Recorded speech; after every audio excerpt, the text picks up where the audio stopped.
Gracias por estar con nosotros el día de hoy. Gracias por decidir venir a buscar el rostro del Señor. Porque usted ha venido a buscar al que tiene la respuesta. Mire, muchos pretenden tener respuestas, pero hay uno que tiene la respuesta, la que usted y yo necesitamos. Y yo no sé cuántos de los que estamos el día de hoy acá, cuántos nos encontramos en medio de una crisis. ¿Cuántas personas aquí, no me lo conteste, no me lo diga a mí, pero cuántas personas estamos en medio de una crisis? Que siente que algo se le está viniendo encima que es capaz de destruirle. Y le he puesto por título a este mensaje, crisis que transforman. O crisis que transforman, porque todas las crisis nos transforman. Y tal vez alguien dirá, no, yo conozco a alguien que esa persona le destruyó. Bueno, vamos a ver en qué nos transforman. Entonces, en la imagen que veíamos de esa roca, ¿no? Nos encontramos en situaciones donde la crisis nos ala o la crisis se nos viene encima, nos arrastra, nos destruye, o quién sabe qué puede hacer en nuestras vidas. Pero lamentablemente no todos reaccionan de la misma manera. Yo quisiera decirle que todos reaccionamos bien frente a una crisis, pero no es cierto. Y a lo largo del ministerio eso es algo que hemos visto una y otra vez. Personas que reaccionan tan mal que terminan destruyendo sus vidas. Por eso las crisis reaccionan para hacer un cambio en bien y otros reaccionan para hacer un cambio en mal. Les pasó algo y eso que le aconteció transformó a esa persona y le volvió una persona dura, una persona grosera, una persona reactiva. Y en la Biblia se encuentran también ejemplos de este tipo de personas. Veamos los malos ejemplos de personas que reaccionaron mal, porque hay malos ejemplos. Y cuando uno habla de los malos ejemplos, automáticamente uno quizás piensa en un malvado, en una persona que se comportó mal. Pero permítame contarle que hay personas que fueron buenas, pero tuvieron una mala reacción ante una crisis. Y la persona que le voy a mencionar a continuación, esta persona no miró la muerte, el Señor se lo llevó en un torbellino. ¿Y sabe quién es? Elías. Elías no gustó la muerte. Sin embargo, tuvo un momento de crisis en su vida que llegó a decirle al Señor, quítame la vida, mátame, ya no soporto más. Señor, ya no quiero seguir viviendo en esta tierra. ¿Por qué? Porque lo estaban persiguiendo para matarle y más adelante vamos a ampliar un poco más acerca de este tema. Pero lo están persiguiendo, él huye, o sea, acaba de hacer uno de los milagros más sorprendentes de la Escritura. Cayó fuego del cielo, consumió el holocausto, las piedras y todo el agua que habían regado alrededor. Habían hecho una zanja y estaba llena de agua.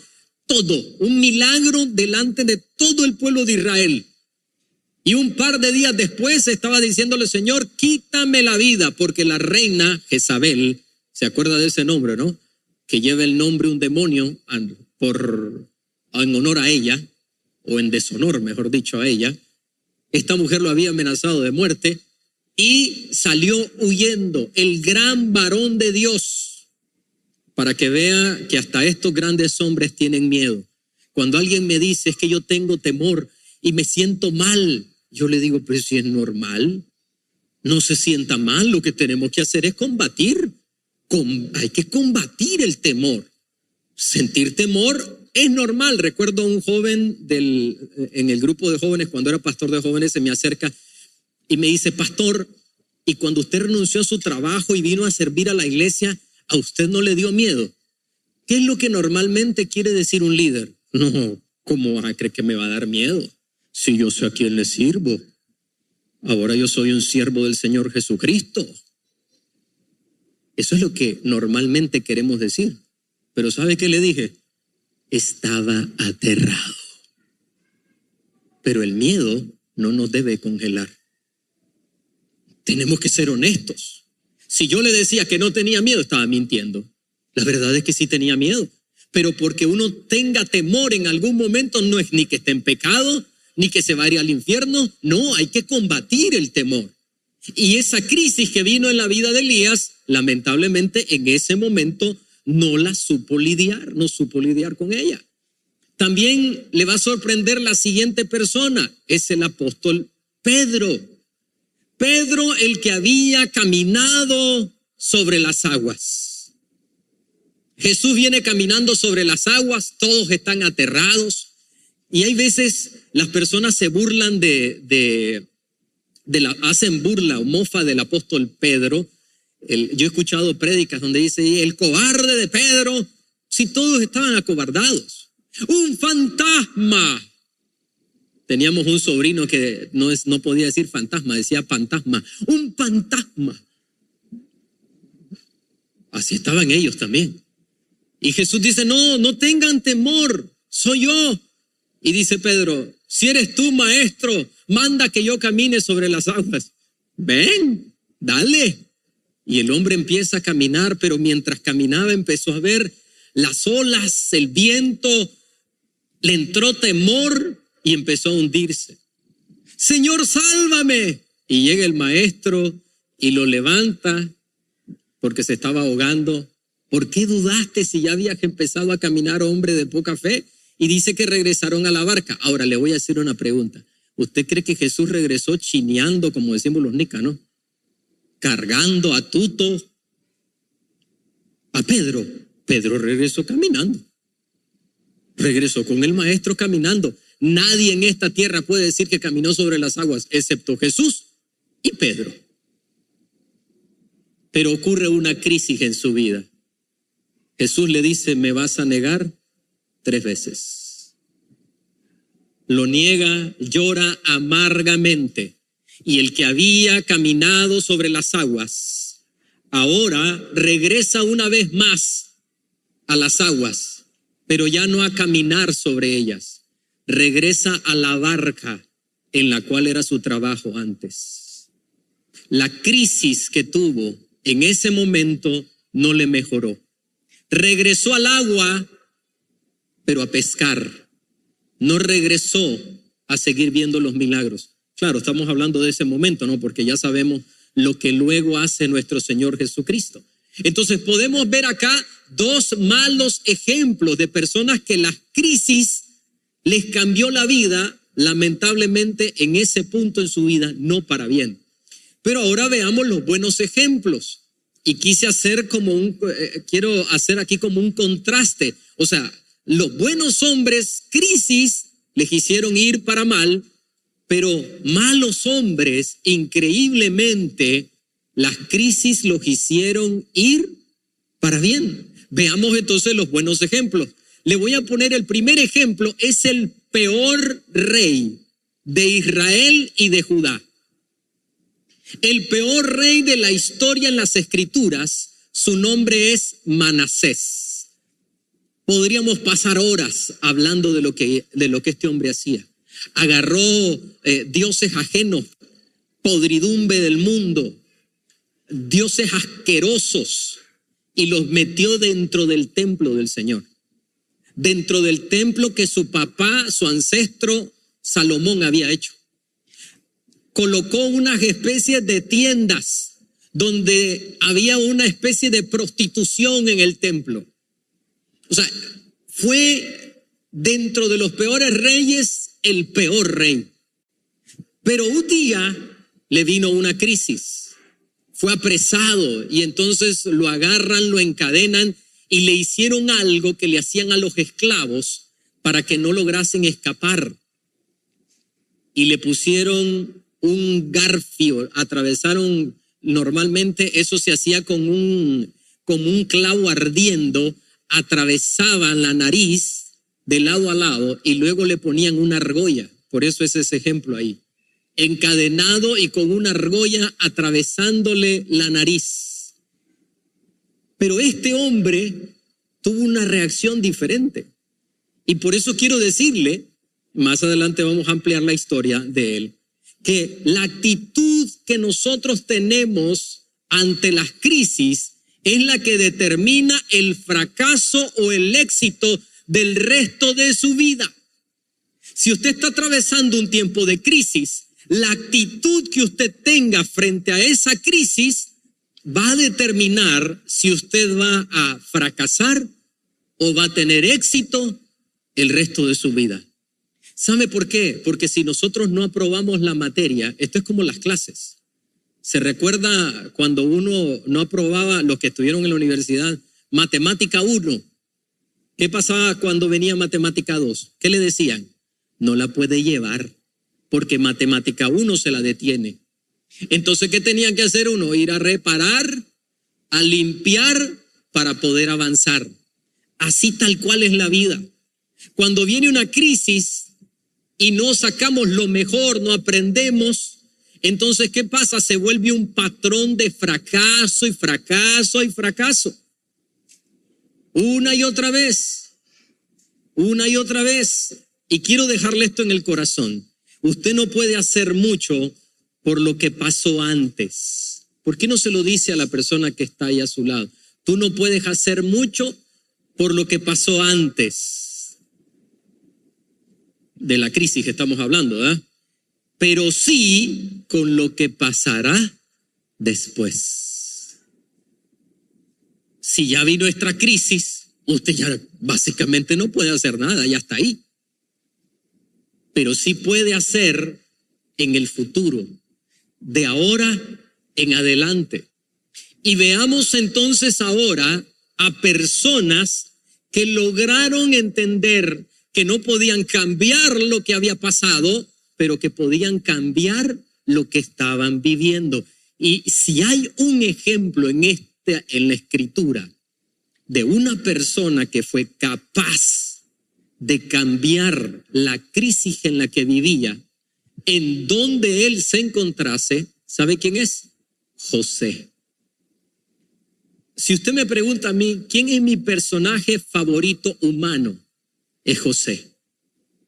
De hecho, cuando era un jovencito le decía, Señor, lo que tenía José, dámelo a mí.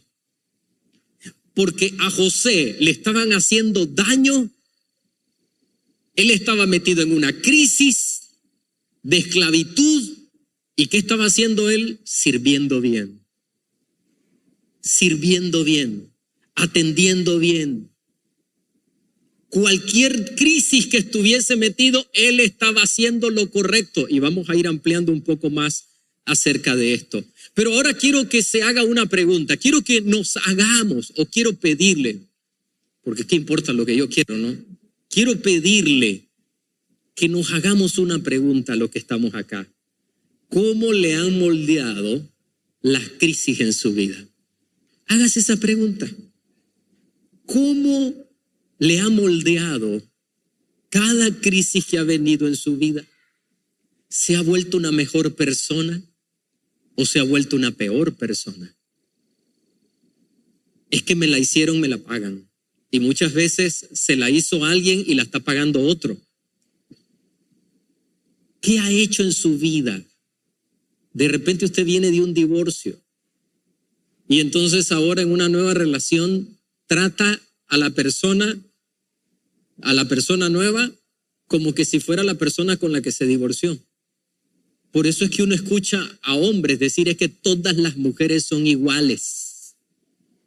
Y también uno escucha a mujeres decir todos los hombres son iguales. Estaba mirando unas entrevistas y decía una mujer, era un debate, ¿no? Entonces le decía una mujer a los que estaban debatiendo, eran hombres y mujeres, es que todos los hombres son unos cerdos, son iguales. Y recuerdo el hombre le decía, mírame acá, mírame acá, mírame acá. Mira, esta es mi mano, mira, esta es mi mano. Mi mano, ¿ves? Tiene 5 dedos. Ni aún los 5 dedos de mis manos son iguales ni se parecen. No puedes decir eso. En medio de una discusión. Pero es precisamente por eso. ¿Qué ha hecho la crisis en nuestras vidas? Vaya conmigo a Santiago capítulo 1, versículo 2 en adelante. Considérense muy dichosos cuando tengan que enfrentarse con diversas pruebas, pues ya saben que la prueba de su fe produce constancia, dice la Reina Valera, paciencia. Y la constancia debe llevar a feliz término la obra para que sean perfectos y cabales sin que le falte nada. Entonces, a unas personas, cuando vienen estos tiempos de pruebas, de crisis, ¿sabe lo que hacen? En los hijos de Dios lo que debería de hacer es perfeccionarnos, mejorarnos, reprogramarnos. Me equivoqué en esto. Supóngase si es una crisis la cual yo provoqué, porque puede que usted la haya provocado. Un día una persona con diabetes me lo dijo: ore por mí porque tengo diabetes, tengo el permiso para hablar de esto, tengo diabetes. Y me dice: y pastor, ¿sabe quién es el responsable? Pensé que me iba a decir que era hereditario porque el papá tenía diabetes. Y me dice: no, el culpable soy yo, porque desayunaba con una gaseosa todas las mañanas, sin problema. Yo soy el culpable. Y ya le pedí perdón al Señor. Dios, qué interesante. ¿Ve? Puede ser una responsabilidad. Pero ¿qué hace una crisis en una persona que le cree al Señor, que está entendida? Dice acá, para que sean perfectos y cabales, sin que le falte nada. O sea, estar completos. Ahora viene la pregunta importante, ¿no? Siempre la pregunta a responder es: ¿cómo aprovechar nuestras crisis para bien? Muy bien, pero ¿cómo aprovecho? Estoy en medio de una crisis, ¿cómo le saco provecho? Número 1, manteniéndonos cerca de Dios en medio de la crisis. ¿Sabe qué hace mucha gente? Sale huyendo, se corre, se escapa, deja de buscar al Señor, dejan de orar, de leer la Biblia. ¿Y por qué lo hiciste? Lo que pasa es que me pasó algo malo. Y no, ya, ¿para qué? Si hay alguien que podría decir: Dios me abandonó, Dios fue injusto, ¿sabe quién es? Es José.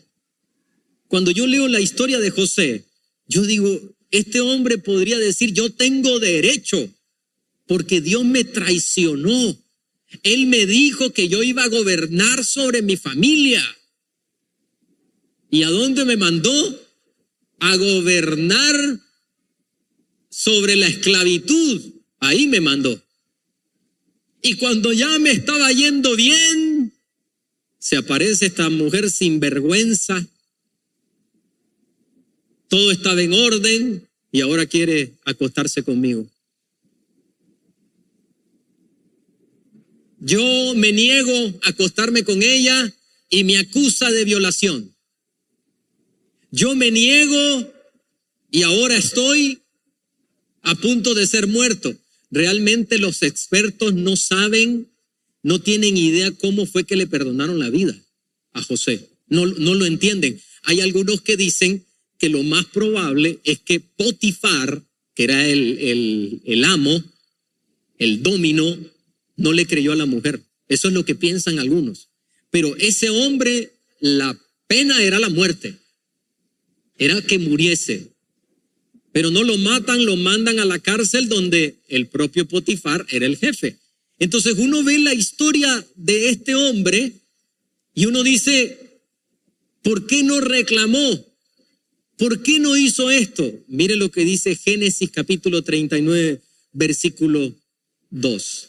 Pero el Señor estaba con José y éste prosperó en la casa del egipcio, su amo.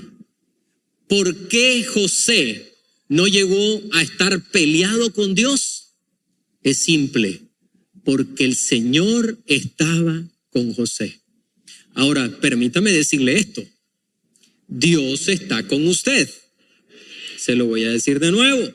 Dios está con usted. Ahora usted acérquese al Señor. Busque al Señor. Está en una crisis, busque al Señor. está padeciendo una crisis, acérquese. No se aleje, acérquese al Señor. Número 2, reflexionar y aprender de cada crisis. Reflexione. ¿Por qué vino esta crisis? Me encantó este amigo que me dijo, yo soy el culpable. Aquí no hay otro culpable. Yo soy el responsable. Un día viene un hombre a pedirme ayuda en su matrimonio, y en cuanto nos sentamos me dice, pastor, yo vengo a decirle que mi esposa no tiene culpa. Aquí el único culpable soy yo. Y yo lo veo y le digo, mire, voy a decir algo. Lo que usted me está diciendo, escasamente lo he escuchado en la vida. Y le voy a decir algo más. Ya, con eso que usted está diciendo, ya llevamos las de ganar. Porque en el momento que usted se pare frente a su esposa y le diga, mi amor, yo soy el culpable, tú no tienes responsabilidad. Cuando empezamos la conversación con la esposa, ella empezó a decir, es que mire este hombre, y le digo, ¿qué tiene que decir? Yo soy el culpable. Yo soy el culpable. Yo provoqué esta crisis en nosotros. Y después le digo a la esposa, ¿y qué quiere decir más? Bueno, pero si él acepta, pues eso es lo que yo busco, que él reconozca. Dice, yo lo reconozco. ¿Ve? Qué bonito es eso. Claro, nada nos da derecho, ¿verdad?, a hacer una locura, pero es reflexionar y aprender. Preguntas como, ¿por qué vino esto? ¿Por qué vino esto? ¿Es una consecuencia de lo que yo he hecho? Son preguntas valederas que tenemos que hacernos. Y otra pregunta que deberíamos hacernos es la siguiente. ¿Esta es una prueba que el Señor está trayendo a mi vida? El pastor David, le conté el domingo, ¿no?, que el pastor David empezó a orar y a reprender al diablo. Y el Señor le dijo, esto no es el diablo, soy yo que te estoy probando. Algunas veces así funciona. Que Dios nos prueba. Quiere saber cómo estamos, dónde andamos y cómo estamos caminando. Volvamos al ejemplo de Manasés. Manasés se encuentra apresado, un rey humillado, y en ese lugar de humillación, él reconoce lo que está pasando, reconoce su responsabilidad. Y vea lo que dice el segundo libro de Crónicas, capítulo 33, versículo 12. Mientras sufría tal humillación, Manasés le rogó a Dios que le perdonara. ¿Qué estaba haciendo aquí? Reconociendo que esto era una consecuencia. Se humilló tanto delante de Dios, del Dios de sus antepasados, que Dios lo escuchó su oración y lo perdonó. Además, le permitió volver a Jerusalén para reinar sobre Judá. Solo así pudo Manasés comprender que su Dios era el Dios verdadero. ¿Qué hizo este hombre? Humillarse. Decirle, Señor, realmente que esto es mi culpa. Yo he sido un sinvergüenza. Ese sí que, si hubiese dicho, yo soy una llaga podrida, yo le he dicho, ¿sabes qué, Señor? Tiene razón, ese sí es llaga podrida. Por todo lo que había hecho. ¿Se recuerda? Profanar el altar, profanar el lugar de adoración al Señor metiendo prostitutas del altar como lo hacían los paganos, sacrificio de humanos y cuántas barbaridades que practicó este hombre. ¿Ve? Entonces, ahora, ¿qué pasa con algunas personas? Y estoy hablando de cristianos. ¿Sabe qué ocurre con algunos cristianos? Empiezan a cuestionar. Y al primero que cuestionan es a Dios. Cuestionan a Dios, cuestionan a la familia, cuestionan al empleador, al vecino, a los amigos, de último al perro, al gato, a quien sea cuestionan. Lo culpan, le echan la responsabilidad. Es que yo no tenía responsabilidad. Eso es lo más fácil, pero eso significa que no aprendimos la lección. Número 3, manteniendo la esperanza a pesar de la crisis. Si usted está metido en una crisis en este momento, permítame decirle esto de parte del Señor. Escuche lo que le voy a decir. En Dios usted tiene esperanza. Se lo voy a decir de nuevo. En Dios usted tiene esperanza. Aleluya. Mantenga la esperanza. ¿Sabe cuál fue el problema de Elías? Que él perdió la esperanza. Perdió la esperanza. Por eso le dijo al Señor, quítame la vida. Se fue debajo de un enebro, caminó y se metió debajo de un enebro, agotado, ya sin fuerzas, y había perdido la esperanza. Mire la conversación que tiene en el primer libro de Reyes, capítulo 19, versículo 10. Y hace unos argumentos interesantes. He sentido un vivo celo por el Señor, Dios de los ejércitos, porque el Señor le estaba diciendo, ¿qué haces aquí, Elías?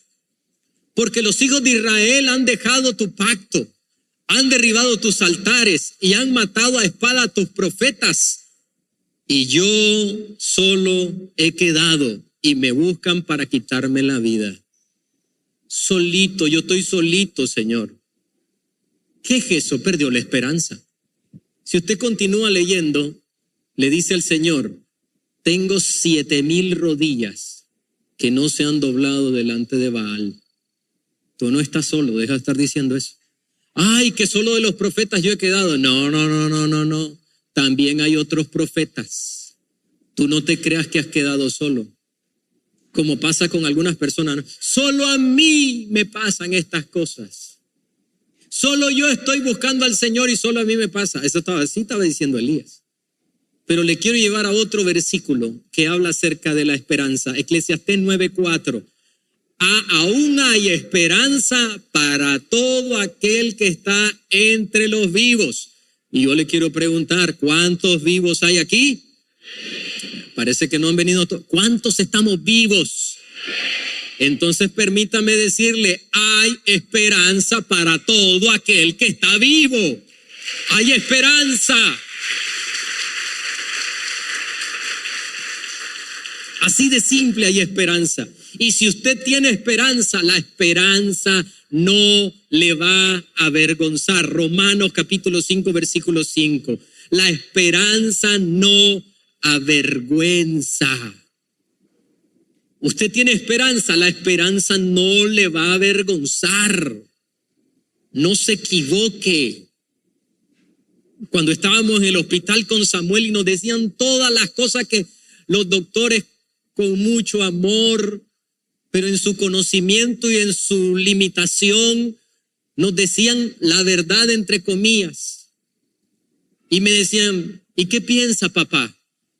Y yo le decía, yo le agradezco, pero yo le he creído a mi Señor.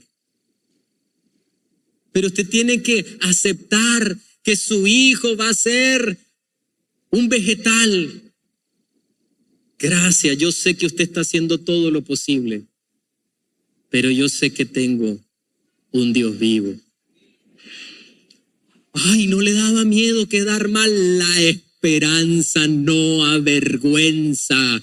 Su esperanza no va a morir.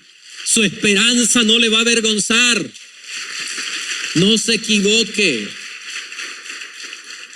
Número 4. Ver los propósitos de Dios en medio de la crisis. Vea que Dios tiene un propósito en medio de esta crisis. Y sabe lo que tiene que decir es qué Dios va a sacar de esto. ¿Qué va a pasar? ¿Qué Dios va a sacar? ¿Qué Dios va a hacer? ¿Qué Dios va a encontrar en mí que lo va a mejorar, que lo va a transformar, que lo va a cambiar y que me va a hacer una mejor persona?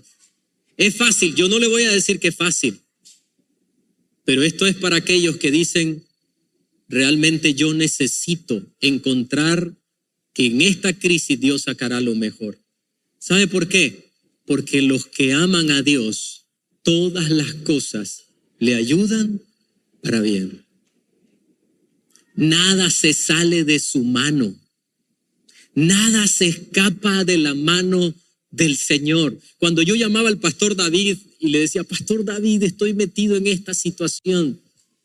Y entonces él me decía, hijo, el cielo no está en crisis.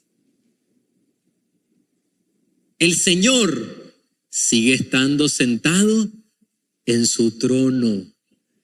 Y me decía algo más, y Dios no está temblando. Y esto no le tomó por sorpresa a él. Él ya lo sabía. ¿Sabe lo que yo sentía?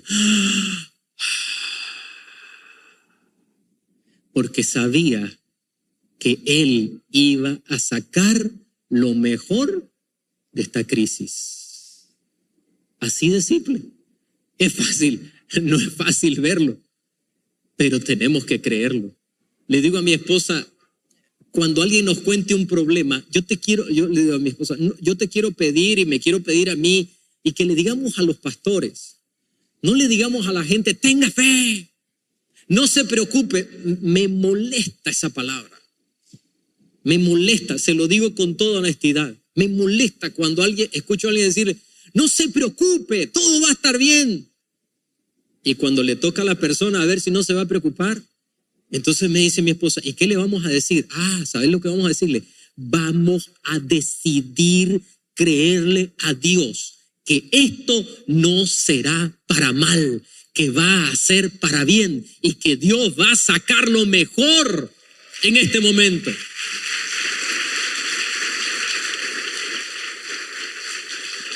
Yo sé que hay gente que nos dice no se preocupe y es bien intencionada, pero eso no ayuda.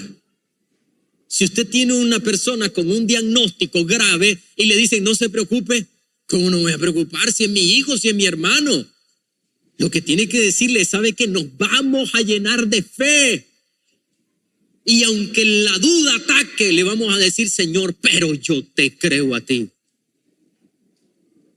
Y esa persona está viendo más allá de la crisis. ¿Sabe qué ocurrió con José? Cuando los hermanos de José, cuando muere el papá de José, los hermanos de José se van y le dicen, tu papá Israel dejó dicho, ten misericordia de los hijos porque te hicieron mal. Claro, era una mentira, estaban tratando de protegerse. Pero vean lo que dice Génesis 45, versículo 7. Este es José hablando. Pero Dios me envió delante de ustedes. Ahora, escuche. Pero Dios me envió delante de ustedes. Espera un momento. El Señor lo envió como esclavo a Egipto. Eso es lo que está diciendo. Pero Dios me envió delante de ustedes para preservar su descendencia en la tierra y para darles vida mediante una gran liberación. Versículo 8. Así que no son ustedes quienes me mandaron acá, sino Dios, que me ha puesto como padre de Faraón y señor de toda su casa y como gobernador de la tierra de Egipto. ¿Qué clase de entendimiento? ¿Qué hubiese hecho usted o yo?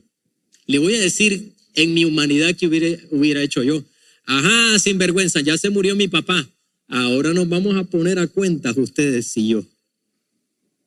Lo que ustedes me hicieron, caminar de donde me vendieron descalzo hasta llegar, por lo menos eso lo voy a hacer con ustedes, para que prueben.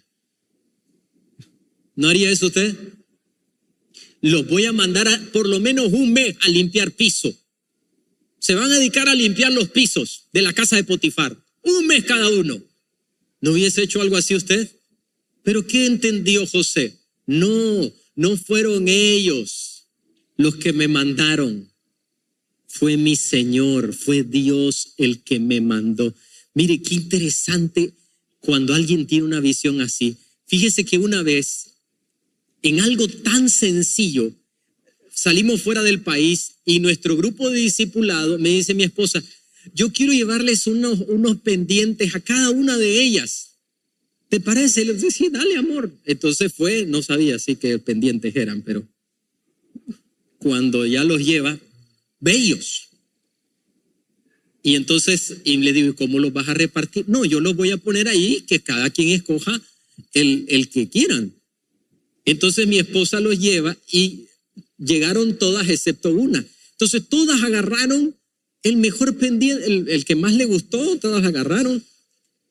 Y cuando llega la otra, le dice mi esposa, mira, en la reunión pasada nosotros dimos a escoger los pendientes, pero tú no viniste. Y el único que quedó fue este. Entonces dice ella, no se preocupe, pastora, ellas escogieron por mí estos pendientes. Y estos son los que Dios quería que me quedaran a mí. Entonces yo me quedé como sorprendido, ¿no? Vaya, pero le voy a contar algo. Nadie, ni yo, ni siquiera mi esposa sabíamos bien cuánto valían aquí en el país, porque los compramos fuera. Lo interesante es que los pendientes que quedaron acá en Nicaragua eran mucho más caros que los otros. Pero lo interesante es que esa muchacha no se puso, qué barbaridad, me dejaron, ni siquiera lo vio, dijo, ellas lo escogieron para mí y estos son los que Dios quería que yo tenía. Cuando me fui a acostar le digo, amor, eso es tener una visión de vida diferente. ¿Sabe qué? Nosotros no podemos tener la misma visión del mundo. Que si pasa algo, ¿y por qué? No, cuando pasa algo, nosotros tenemos que decir, esto también será para bien, para la gloria del Señor. Esto será lo mejor.